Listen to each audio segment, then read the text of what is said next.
तो आज सकाल सकाल सुर भाई साथ देखा टे सकाल सकाल कथा हवा। आज हूँ रविवार। सुर भाई आजिकार कार्यक्रम कौन रही? आज रविवार, आज रविवार 13टी कार्यक्रम अच्छी।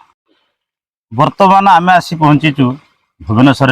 आ सकाल सकाल सुर भाई साथी देखा। समस्ते जानते सुर भाई को, एमती कौन सी लोक ना आम सुर भाई की जानी ना। ये जनाशुना आम सुर भाई। गोटे आदिवासी मेला अच्छी मुझे बाहर संतका जगह अच्छी आदिवासी मेला अच्छी। एवं 11टा बेले डाकी कैप्टन लॉ कॉलेज मीटिंग। ये जगह हूँ गुआ झरयार ना। ये गोटे मठ ऊपर माँ कात्यायनी देवी अच्छा। ये जो हमको देखुच सब आम सब यार कस्टोडियन ट्रस्ट कर। ये जमी 3 जगह बिक्री ये जमी बिक्री हो पार। यहाँ हूँ मठ संपत्ति। आपको गुंडा मैंने नहीं किणिकी एटी गुंडा आस चलनी। यहाँ लिंगराज जगह, यहाँ माँ पार्वती जगह, गौरी जगह। यहाँ हूँ पवित्र पीठ, धर्म पीठ।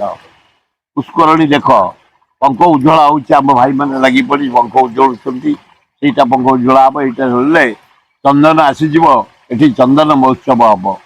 लिंगराज आसवे केदार गौरी बह समय ये चंदन उत्सव हुए। ये अष्टमी हुए, ये यज्ञ हुए। यहाँ गोटा पवित्र पीठ। ये पीठ यहाँ पंख उज्ज्वल कम चलती। मुझे सुपरविजन करने कारण ये ट्रस्ट मुझे प्रेसिडेंट।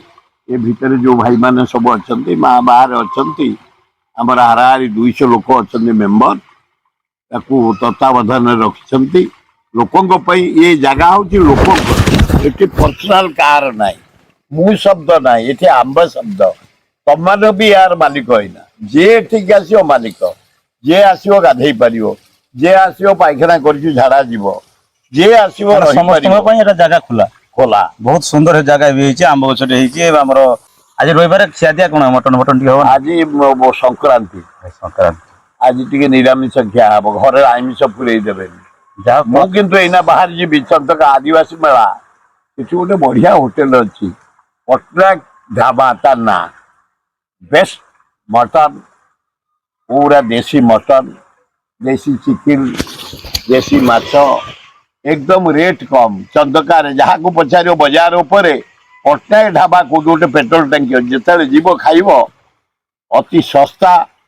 से लोक भारी भद्र खाइया दवा भल पाए। आज भोजनटा से दीपर आमिष भोजन हम।